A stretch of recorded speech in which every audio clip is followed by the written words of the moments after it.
Quero saudar os irmãos e irmãs mais uma vez com a paz do nosso Senhor Jesus Cristo. Aprove que estivéssemos aqui nesta noite para louvar, adorar e bendizer o santo nome do Senhor. Semana passada estivemos meditando sobre o tema Jesus, o pão da vida. Nós pensamos como seres humanos no natural e não no sobrenatural. Nós buscamos, na maioria das vezes, o temporal ao invés do eterno. Todas as Escrituras, ao contrário do que nós pensamos, nos conduz a buscarmos o reino de Deus acima de todas essas coisas. Mas, desde pequenos, nós somos ensinados a inverter essas prioridades. Nós somos chamados a buscar as coisas temporais. O versículo que ficou da semana passada foi João capítulo 6, verso 36. Mas eu já vos disse que, embora me tenhais visto, não credes. Jesus chama a atenção daquelas pessoas porque eles viram sinais, estão vendo a presença do Senhor, mas mesmo assim eles não creem. Através dos nossos lábios e nossas mãos levantadas, nós glorificamos a Deus. Mas através dos nossos atos no dia a dia, nós declaramos a nossa desconfiança. É muito fácil você falar que ama a Deus, que você confia em Deus, mas quando as lutas e dificuldades vêm sobre as suas vidas, sobre as nossas vidas, nós desconfiamos. No que nós temos investido o nosso tempo é a palavra que ficou da semana passada. As coisas passam, o tempo passa, e no que nós temos investido nosso tempo? Em quem ou no que nós temos posto a nossa confiança? A palavra de Deus tem hoje como título: a todos que o Pai dá, Jesus recebe, e apenas eles. É uma palavra difícil, é uma palavra muitas vezes dura, o nosso coração não entende, mas é o que as Escrituras ensinam. A todos o que o Pai dá, Jesus recebe, e apenas a eles. Quero convidar você a abrir o Evangelho de João, capítulo 6. Nós vamos ler do verso 25 em diante. Evangelho de João, capítulo 6, versos 25 em diante.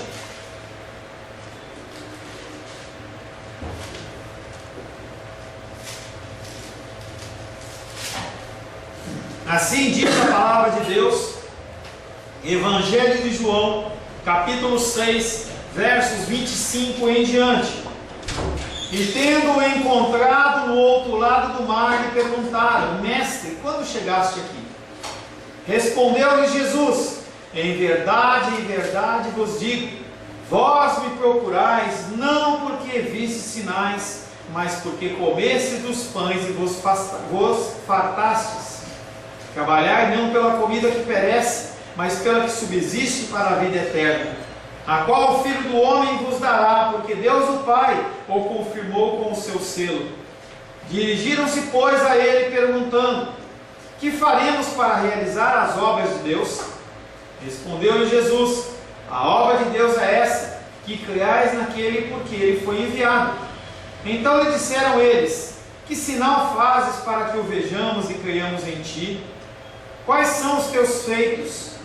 Nossos pais comeram o maná no deserto, como está escrito: deu-lhes a comer o pão do céu. Replicou-lhes Jesus: em verdade vos digo, não foi Moisés quem vos deu o pão do céu, o verdadeiro pão do céu é meu Pai quem dá, porque o pão do céu é o que desce do céu e dá a vida ao mundo. Então lhe disseram: Senhor, dá-nos sempre desse pão. Declarou-lhes, pois, Jesus: eu sou o pão da vida. O que vem a mim jamais terá sede, e o que crê em mim jamais terá sede. Porém eu já vos disse que, embora me tenhais visto, não credes. Todo aquele que o Pai me dá, esse virá a mim, e o que vem a mim, de modo nenhum o lançarei fora. Porque eu desci do céu não para fazer a minha própria vontade, e sim a vontade daquele que me enviou. E a vontade de quem me enviou é esta: que nenhum eu perca de todos os que me deu, pelo contrário, eu o ressuscitarei naquele dia. De fato, a vontade de meu Pai é que todo homem que vira o Filho e nele crer tem a vida eterna, e eu o ressuscitarei no último dia. Palavra do Senhor, amém? Amém. Senhor, em nome de Jesus, nós lemos a Tua Palavra mais uma vez. A Tua Palavra que, ao passar dos anos, dos séculos, dos milênios, de eternidade em eternidade, ela é a Tua Palavra, e ela traz vida, ela traz mudança e traz transformação. Queremos, Pai, nesta noite, pedindo mais uma vez que o Senhor fale conosco, que o Senhor nos instrua o caminho que nós devemos seguir, o que nós devemos entender. Peço, Pai, que o Senhor minha vida a Tua capacitação, que o Senhor fale através de mim, que o Senhor possa, Pai querido, me utilizar como instrumento da Tua vontade, Pai. Peço, Pai querido, que tanto eu como os meus irmãos, nós possamos ter um entendimento da Tua Palavra, que o Teu Espírito Santo nos capacite nesta noite, nos trazendo um recado santo aos nossos corações. Em nome de Jesus, amém. Glórias ao Senhor. A todos que o Pai dá, Jesus recebe e apenas a eles. O versículo primeiro que nós vamos meditar está em João capítulo 6, verso 37, na qual eu juntei, nós vamos refazer a leitura do 36 para dar um melhor entendimento. João capítulo 6, verso 36 e 37. Mas eu já vos disse, embora me tenhais visto, não creis. Todos os que o Pai me dá, virão a mim, e aquele que vem a mim, de modo nenhum o lançarei fora. Jesus explica então que anteriormente ele já tinha explicado sobre o símbolo do maná e o pão da vida, o pão do céu, usando uma linguagem diferente. Eles não tinham entendido o símbolo do maná verdadeiro, que é o próprio Jesus. Não é o pão do padaria, não é o pão que foi multiplicado, mas é o próprio Jesus. O tema dessa passagem é o tema central do Evangelho de João. Jesus é o doador da vida. Ele é aquele que se entregou para que eu e você tivéssemos vida eterna e uma vida em abundância. Quando alguém vir Jesus e seus sinais milagrosos e mesmo assim não se chegar à fé, isso sugere que a sua missão seja um fracasso? Porque o Senhor, Ele mostrou milagres e sinais e as pessoas não creram. O Evangelho, ele é pregado nos dias de hoje e as pessoas não creem. Foi pregado no passado, vai ser pregado no futuro e mesmo assim as pessoas não creem. E a pergunta que eu te faço é: a missão de Cristo não é um fracasso por causa disso? De maneira nenhuma. De maneira nenhuma. O sucesso da missão de Jesus não se baseia no sim das pessoas. Eu venho a você procurando trazer uma palavra realmente bíblica e eu trago ensinamentos e colocações para que você corrija a sua vida. Se você vai responder a isso ou não, não cabe a mim. A palavra do Senhor ela é viva e eficaz. Só que você tem um poder de decisão que muitas vezes distorce aquele caminho perfeito que tinha sido traçado para você. Longe disso, sua confiança está em se realizar os propósitos salvadores do Pai. E Jesus Cristo ele entende claramente que apesar de ele pregar o Evangelho, apesar de ele executar milagres, pessoas vão dizer não. Porque a própria palavra diz que apenas aqueles que o Pai der a Jesus virão a Ele. Apenas aqueles que reconhecem em Jesus a voz do Cordeiro virão a Ele. Aqueles que não reconhecerem são aqueles que o próprio Pai não os entregou. A causa de tão profunda dureza de coração por parte da multidão era o fato que eles eram pessoas reprováveis e não faziam parte do rebanho de Deus. Jesus faz clara distinção entre aqueles que foram escolhidos pelo Pai, entregues a Ele, e os reprováveis, para que a sua autoridade, a autoridade da doutrina, continuasse firme, independente das pessoas crerem ou não crerem. A palavra de Jesus ela é verdadeira. Isaías capítulo 55, verso 10 e 11 diz: porque assim como descem a chuva e a neve dos céus, e para lá não tornam, sem que primeiro reguem a terra e a fecundem, e a façam brotar, para dar semente ao semeador e pão ao que come, assim será a palavra que sair da minha boca. não voltará para mim vazia, mas fará o que me apraz e prosperará naquilo que a designei. Mas isso não quer dizer que todos vão dizer sim. Pessoas da minha família, da sua família, nosso círculo de amizade, nós falamos, testemunhamos do amor de Cristo, e as pessoas elas simplesmente dizem não. E você não pode ficar entristecido ou magoado com isso, porque a própria palavra de Deus diz que ela não volta vazia, e ela cumpre exatamente o desígnio dela. Se o desígnio dela é para salvação, salvação. Mas se é de condenação, você não pode fazer absolutamente nada. Em meio à multidão tinha de um lado os ímpios que caluniavam e desprezavam totalmente a palavra de Deus, porque não se deixaram mover por ela. Mas pastor, eles tinham acabado de comer, tinham se saciado, estavam ali perante Cristo, e eles estavam falando? Estavam reclamando?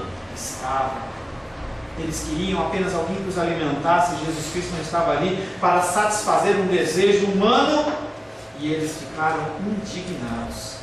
Eles queriam apenas o pãozinho deles e o peixe deles. Eles não queriam de maneira nenhuma sair da zona de conforto deles. Muitas vezes nós não queremos sair da nossa zona de conforto.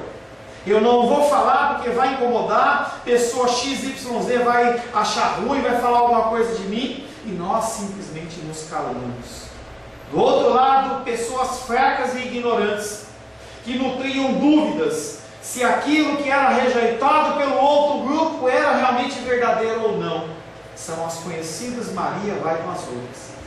As pessoas elas não conseguem ter um cristianismo definido, não conseguem ter um crescimento cristão, e elas acabam sendo levadas por vento de doutrinas. Aqui está falando isso, eu vou lá. Aqui está falando aquilo, eu vou ali.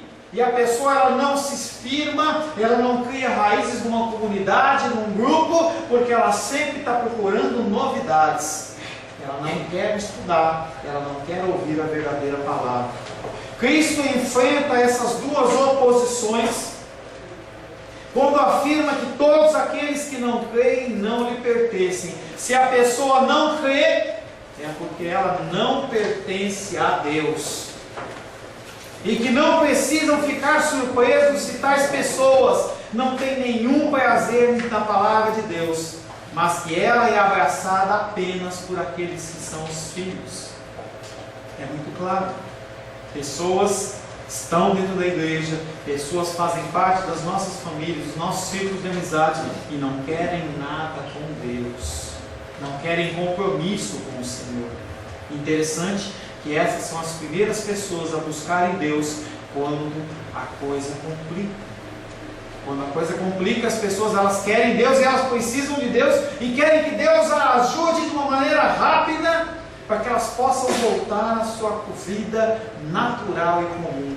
Isso acontece demais em aconselhamento bíblico. Pessoas vêm com problemas e falam assim: olha pastor, eu não consigo, eu vou me matar, eu não consigo mais lidar com essa situação, me ajuda. Ajudo?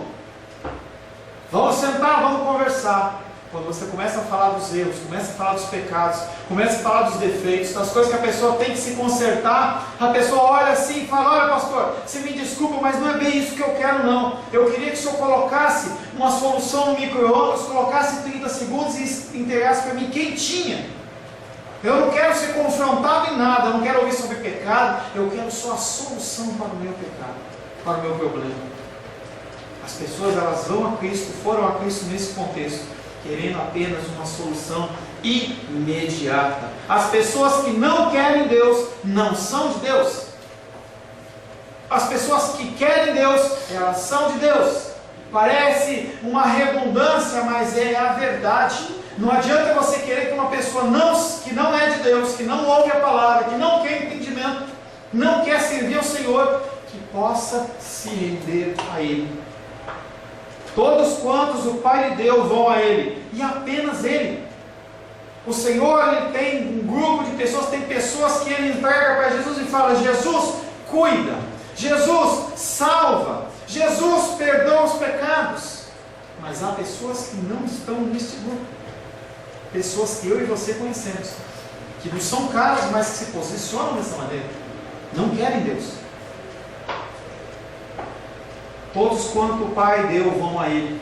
Isso significa que a fé não é algo que dependa da vontade de homens, de modo que esta ou aquela pessoa crê segundo a sua vontade, mas apenas o que o Pai der a Jesus. E aí tem um conceito que a pessoa ela escolhe Deus.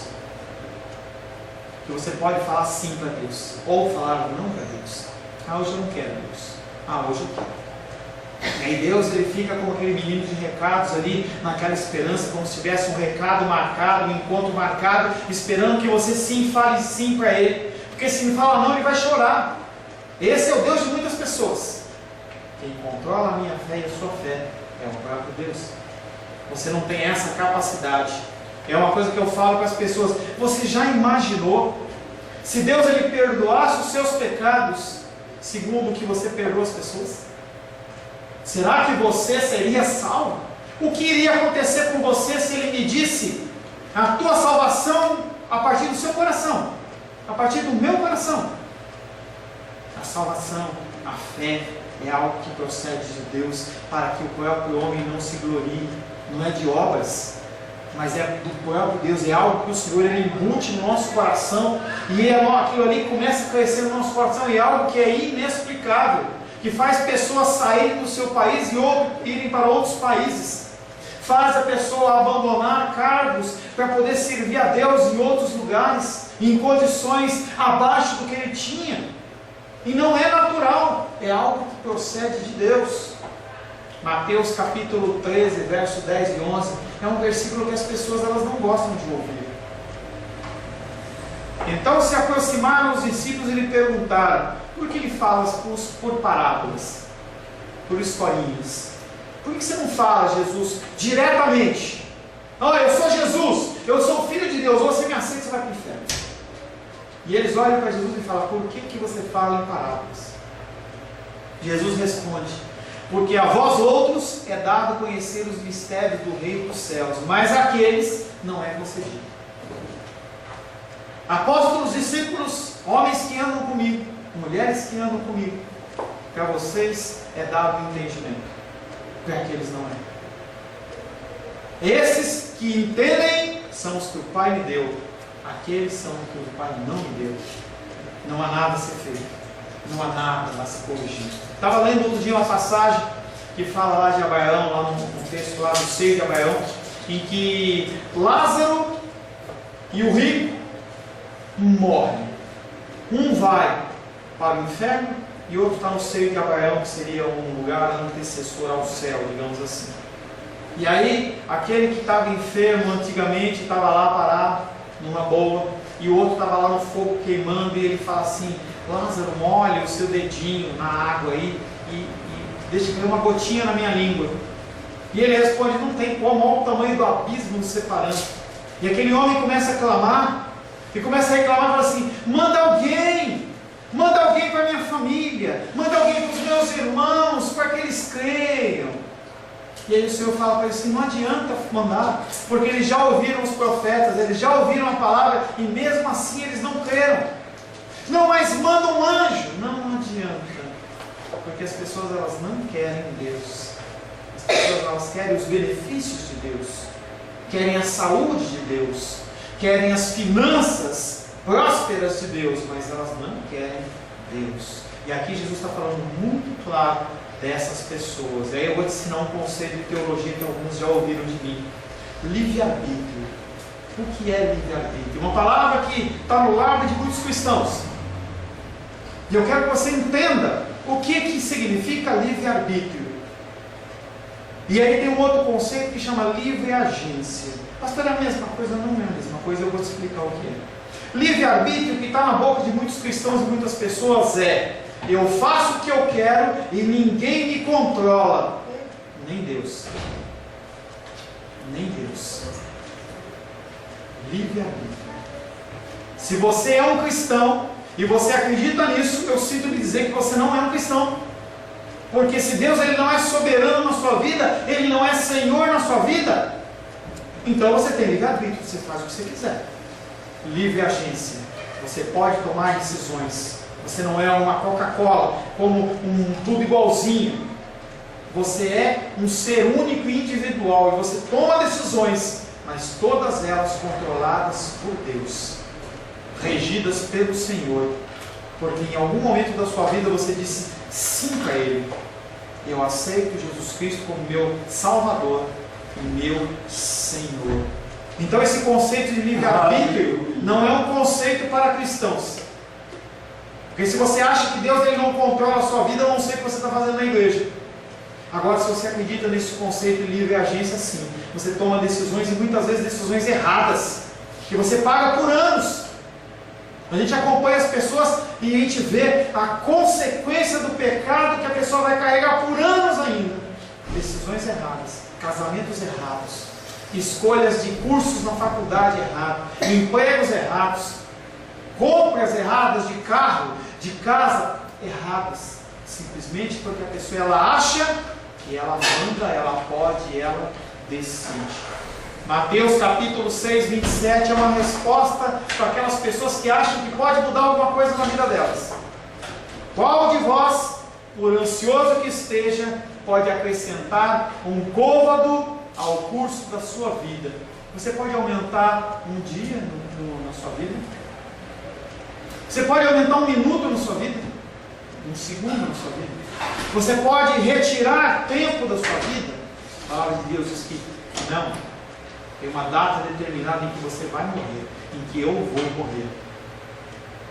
Então, pastor, eu vou comer a gordurinha lá na picanha à vontade. Não. Você vai morrer no dia certo que o Senhor definir, mas você pode chegar naquele dia com qualidade de vida, você pode chegar todo intervalo. E nós temos uma responsabilidade com o nosso corpo e o nosso organismo. E por mais que você se exercite, por mais que você coma legumes e você tenha uma alimentação balanceada, não tome refrigerantes, e tudo isso é extremamente saudável e extremamente bíblico.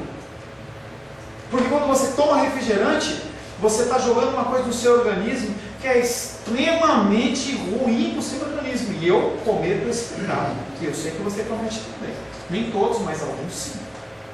Se você vê o efeito de uma Coca-Cola em cima de uma peça de aço enferrujada, você vai nunca mais tomar aquilo. Estava vendo outro dia lá, colocaram um McDonald's, lá um sanduíche do McDonald's, pegaram o cobre derretido, 700 graus, e jogaram em cima do sanduíche, não fez nada com ele. Tirou aquele pão, colocou em cima da carne, não aconteceu nada com ele. Se você pegar uma gota daquilo e jogar na tua pele, é capaz de furar e sair do outro lado. Imagina o que tem de química naquilo. Prejudicial. Mas você comer mais McDonald's ou menos McDonald's não vai te acrescentar ou tirar dias da sua vida. Mas você tem um compromisso na sua vida de cuidar do seu corpo. Nós somos limitados de uma forma humana. Há coisas que você pode fazer e tem coisas que você não pode fazer. Tudo isso regido e governado por Deus. Qual de vós, por ansioso que esteja, pode acrescentar um côvado ao curso da sua vida? Todos os que o Pai dá, vêm. Disso entendemos que nem todos vêm. Em todos os que o Pai dá, o Espírito Santo os alcança com uma graça irresistível. E nenhum deles se apostata. Nenhum deles esfria da fé, nenhum deles sai dos caminhos do Senhor. Os que se afastam de uma forma definitiva, nunca foram alcançados por essa graça de Deus. Eu entendo que tem pessoas, não é o certo, não é o comum, não é o normal, mas há pessoas que saem dos caminhos do Senhor e depois de um tempo voltam. Eu oro muito por isso, creio que você tem familiares que também vivem nessa situação, e sim, a gente ora para que essas pessoas elas reconheçam verdadeiramente que Cristo é o Senhor. Mas as pessoas que caíram definitivamente, elas podem ter sido batizadas, elas podem ter tido um ministério na vida, dentro de uma igreja, mas nunca conheceram o amor de Deus. Todos os que o Pai dá são regenerados e obedecem ao Evangelho. Só que nem todos são regenerados e nem todos querem obedecer ao Evangelho. João capítulo 6, verso 38. Porque eu desci do céu não para fazer a minha própria vontade, e sim a vontade daquele que me enviou. Mais uma vez a gente bate no livre-arbítrio. Como é que você pode achar que você pode fazer o que você quiser, se o próprio Jesus, ao qual você diz que é Senhor e Salvador da sua vida, não fazia a sua própria vontade? No momento de maior dificuldade dele, ele se ajoelha lá no monte do Getsemane, olha para Deus e fala: Deus, se possível, passa de mim o teu cálice, essa tristeza, essa dor, todo esse sacrifício que eu vou passar, mas que não seja feita a minha vontade, sim, a sua. Porque eu desci do céu não para fazer a minha própria vontade, e sim a vontade daquele que me enviou. A expressão descer do céu não se deve entender exclusivamente no sentido físico, como o maná do céu caiu, mas especialmente entender que Jesus Cristo ele desceu do céu como se fosse descendo de uma esfera divina. Essa é uma confirmação da afirmação anterior, que nós não devemos buscar, que nós não buscamos a Cristo segundo a nossa vontade, e sim segundo os desígnios divinos. O que você vive de cristianismo não procede de você. O desejo de orar não procede de você. O desejo de estar na casa do Senhor não procede de você. Isso procede de Deus. Pessoas e mais pessoas nesse momento estão em casa, cristãos nominais, vendo Faustão, e não tem nada a ver contra você ver o Faustão, pode ver se quiser, eu não gosto, pessoalmente. Mas as pessoas falam assim: não, hoje eu não vou, não quero. Hoje eu não quero Deus, não. Porque é isso que a gente fala quando a gente se omite das coisas do Senhor. E nós temos uma responsabilidade humana, mas nós temos também que entender que você está aqui não é um mérito nenhum seu, é algo que procede de Deus. A fé é definitivamente uma obra divina. A fé é algo que procede de Deus. Entenda que há vários tipos de fé. Tem a fé na cena, não tem? As pessoas fazem a fezinha. Tem a fé natural. Você espera que aconteça uma coisa e você tem fé que aquilo vai acontecer. Pode acontecer ou não acontecer. Tem fé como um dom. Tem o dom da fé. Tem pessoas que têm esse dom de fé que parece que acreditam mais. Parece que eles têm uma força de crer em Deus que não é natural e realmente não é. É um dom. E nós temos uma fé que é a fé da salvação. Essa fé da salvação, ela é única e exclusivamente como a fé como um dom vinda de Deus. A fé salvífica é essa fé em que você crê que há algo depois e que você não vai morrer simplesmente e vai lá para o campo da esperança, qualquer outro lugar, e você vai ser comido de bichos e acabou a sua vida ali. É algo que não procede do homem, mas procede de Deus. As pessoas elas ficam querendo mudar, falando de outras vidas, de outro negócio, querendo uma justificativa, porque viver aqui nesse mundo apenas 80 anos, 90 anos é muito pouco. Mas nós não fomos feitos para viver tão pouco assim. Nós somos feitos para viver de uma forma eterna. É a fé salvífica, é a fé na salvação em Cristo que nos faz continuar caminhando.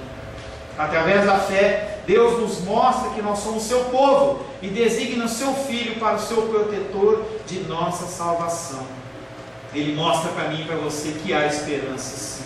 Hebreus 11:1, definição de um dos tipos de fé. Ora, a fé é a certeza de coisas que não se esperam, a convicção de fatos que não se veem. O Filho não tem outro objetivo senão cumprir as ordens do Pai. Deveria ser o que você faz. Você deveria ter um objetivo na sua vida: cumprir a vontade de Deus, como o nosso Jesus Cristo assim o fez. Consequentemente, Jesus jamais rejeitará aqueles a quem o Pai tem enviado a Ele. A verdadeira fé jamais será infrutífera, porque ela procede de Deus. Pessoas recebem a palavra de Deus e é como se caísse no meio das pedras. Cresce a planta, mas não consegue a raiz descer, buscar água e ela seca. Outras sementes são caídas ao caminho e os pássaros vêm e a levam embora. Mas há sementes que caem em terra boa e dão fruto, e frutos em abundância. Cristo faz nesse texto distinção entre a sua própria vontade e a vontade do Pai, para que a mente humana que se inclina à desconfiança possa crer. E aí eu quero falar um pouquinho rapidamente para vocês sobre a vontade de Deus e a vontade humana. A vontade humana é algo que pode acontecer ou não acontecer. Meu desejo é que amanhã faça sol, meu desejo é que amanhã chova, meu desejo é que o Sebastião ele passe na OAB, meu desejo é que as pessoas que estão fazendo Enem na nossa igreja realmente passem, meu desejo. E uma coisa que pode acontecer como pode não acontecer. Agora, a vontade de Deus, ela não pode ser comparada à vontade humana. E a gente, quando lê dentro da palavra de Deus, parece que Deus ele tem uma vontade como a minha vontade, e que a coisa pode acontecer e não. A vontade de Deus é algo muito mais determinante do que qualquer outro pensamento que você possa ter. Quando Deus ele tem uma vontade, não é algo que pode acontecer ou não pode acontecer. E se Ele alcançou você, Ele vai te levar até o último dia.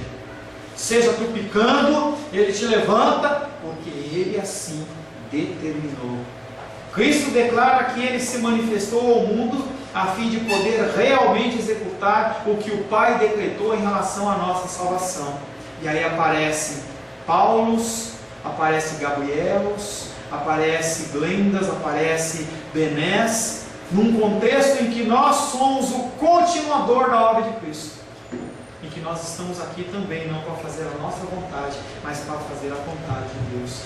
Quantas coisas seriam poupadas, quantos dissabores seriam poupados na minha vida e na sua vida, se nós antes colocássemos as coisas aos pés do Senhor. Senhor, o que eu faço? O que o Senhor quer que eu faça? Mas não, nós achamos que nós podemos decidir, e nós decidimos errado, porque nós decidimos para satisfazer o desejo do nosso coração pecaminoso, e nós entristecemos, nos magoamos e achamos ainda que a culpa é de Deus. Aleluia. João capítulo 6, verso 39, o último versículo diz o seguinte: e esta é a vontade daquele que me enviou, não uma vontade que pode ou não acontecer, mas que vai acontecer, porque nenhum dos planos do Senhor pode ser frustrado. E a vontade daquele que me enviou é esta: que eu não perca nenhum daqueles que Ele me deu, mas que eu os ressuscite no último dia. Não sei se você é salvo. Quero crer que sim. E eu tenho uma certeza que se realmente você é de Deus, nada poderá te afastar do amor de Deus. Nem profundidade, nem luta, nem doença, nem falta, nem dor, nem sabor, nem tristeza, nem prisão, nem coisa nenhuma pode te afastar do amor de Deus.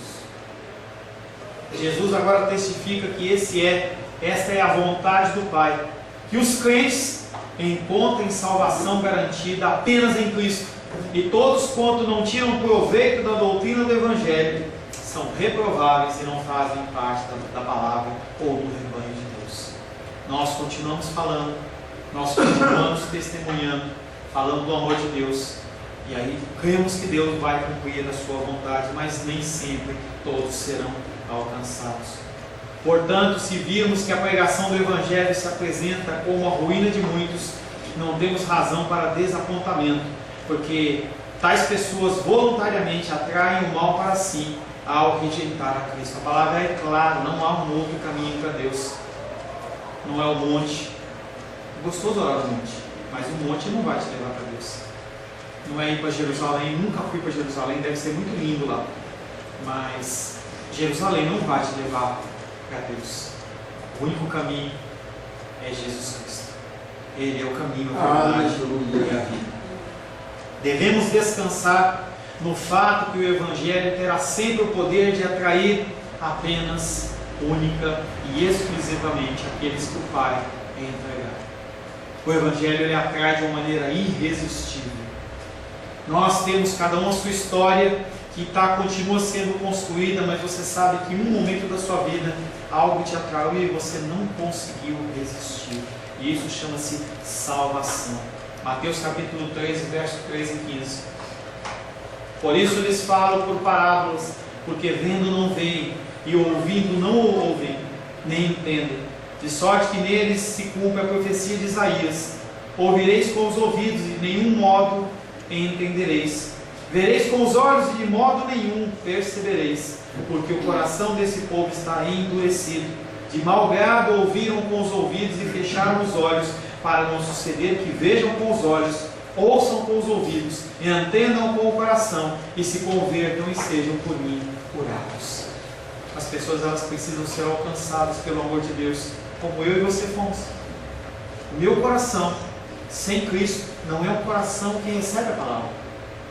Por isso nós temos que orar para que o Senhor ele possa cada vez mais transformar o nosso coração num coração de carne, não um coração de pedra, não um coração endurecido. Há 2 semanas atrás eu falei da dura cerviz, até falei que era a frente, a Rosângela me corrigiu. Dura cerviz é a tua nuca aqui, é o teu pescoço, em que você continua com a cabecinha levantada, nariz empinado, independente do que é falado, você não se molda. Aquele que não tem dura cerviz consegue sim abaixar a sua cabeça em reverência. Estava vendo um filme esses dias, eu gosto de ver bastante filmes, e aí ele estava falando um filme do Tarzan, em que a pessoa entrou na presença de um gorila, e aí não podia sair correndo, não podia olhar o gorila nos olhos, mas tinha que abaixar a cabeça e colocar a mão assim. Era uma atitude de submissão. Deus ele convida você a ter esse tipo de atitude em relação à sua palavra, não em relação a mim como pastor, em relação à palavra de Deus. Você tem que curvar a sua cabeça e falar: sim, Senhor, eu estou ouvindo, sim, Senhor, eu estou entendendo, sim, Senhor, eu me sujeito. Como nosso guardião, porque você não consegue participar dessa trajetória, dessa corrida cristã pelas suas próprias forças, como nosso guardião, Cristo não é apenas por um dia, naquele dia que você aceitou Ele, não é por poucos dias, mas Ele cuidará de nós até o fim, de modo que Ele nos conduzirá desde o início até o fim da nossa jornada cristã. Filipenses capítulo 1, verso 6 diz: estou plenamente certo de que aquele que começou a boa obra em vós há de completá-la até ao dia de Cristo Jesus. Você aceitou Jesus em algum momento da sua vida, o Senhor ele passa a fazer parte da sua vida, e a partir daquele momento Ele caminha com você todo o tempo. Tem um texto que eu acho que eu falei numa dominical, que alguém falou, eu tinha recebido um tempo atrás, em que mostra 2 pessoas andando na areia, você e Jesus. E aí no meio dessa caminhada, uma grande luta e uma grande dificuldade ocorre, e naquele momento a pessoa, quando olha para o chão, ele vê só um par de pegadas, e ele olha para Jesus e fala: Jesus, no momento que eu mais precisava de ti, você me abandonou. E ele fala: não, filho, naquele momento em que você não tinha forças nenhuma nem para caminhar, eu te carreguei. Então, o Senhor Jesus Cristo, Ele está conosco todos os dias da nossa vida. Essa promessa nos é essencial a nós que miseravelmente gememos sob tão grande debilidade da carne. Vivemos em novidade de vida dentro da nossa vida temporal. O Senhor é bom na sua vida temporal hoje, mas a expressão do último dia não pode tornar-se realidade nesse momento, mas se tornará possível quando manifestar a sua glória, quando o Senhor Jesus Cristo vier. Essa semana que passou, Sebastião mandou através da Glenda um videozinho que está passando pela internet aí, que em Jerusalém, em alguns lugares, estão ouvindo trombetas dos céus. Eu sinceramente eu não sei se é verdade ou não, porque a gente vê filmes e filmes. Eu sei que quando começar a tocar trombeta no céu de verdade, e você estiver aqui na terra, você se preocupa, porque as trombetas, quando tocarem, vão ser para levar as pessoas aos céus. Não há na palavra de Deus dizendo que há trombetas de aviso. Ó, vou avisar antes. E nem o Enem. O Enem ocorreu ontem, está ocorrendo hoje, e muitas pessoas não participaram, porque chegaram atrasadas. E a Luísa, minha filha, contou uma piadinha dizendo que a pessoa chegou atrasada lá e falou assim: olha, eu estou atrasado, mas deixa eu fazer o Enem, porque eu nunca fiz o Enem. E o cara olha para ele e fala assim: e nem vai fazer dessa vez. Quando tocarem as trombetas dos céus, não queira estar aqui na terra para ouvir. Não queira estar aqui na terra para ouvir. Feche seus olhos. Senhor Jesus, nós entendemos que Tu és o pão vivo que desceu do céu.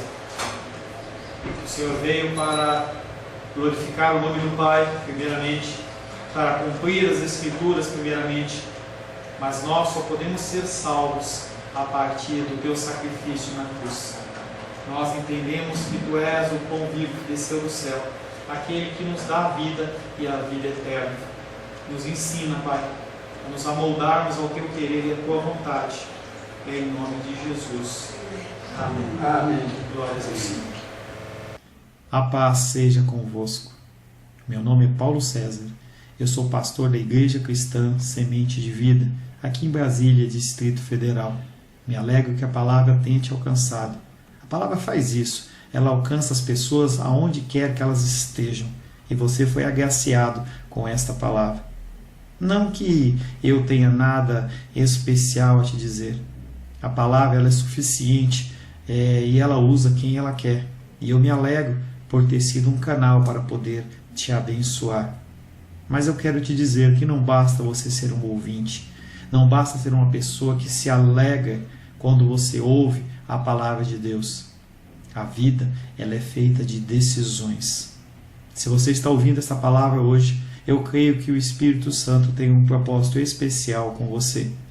Muito mais do que prosperidade, muito mais do que uma cura física, uma cura emocional ou espiritual, Ele quer te alcançar para a vida eterna.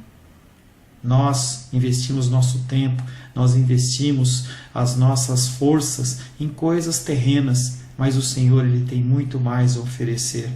Ele tem sim para você a cura, Ele tem sim para você a prosperidade, mas Ele tem muito mais que isso. Submeta-se a um Deus que Ele é capaz de mudar e transformar a sua vida por completo.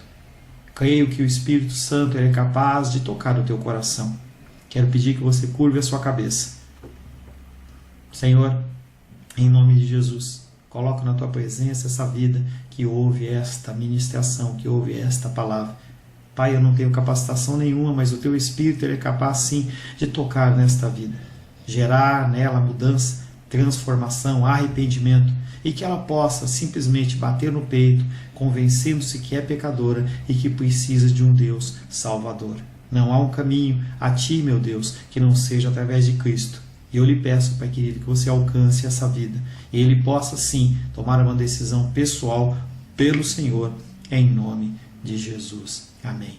Amém, meu querido. Amém, minha querida. Fico contente que você esteja ouvindo essa ministração até o fim. E peço que você não se limite a ouvir os cultos pela internet. Você procure perto da sua casa uma igreja, um lugar que proclame a palavra do Senhor. Eu oro para que o Espírito Santo te direcione nessa busca, porque muita coisa tem sido oferecida que não é o Evangelho. Eu abençoo a sua vida em nome de Jesus. Amém.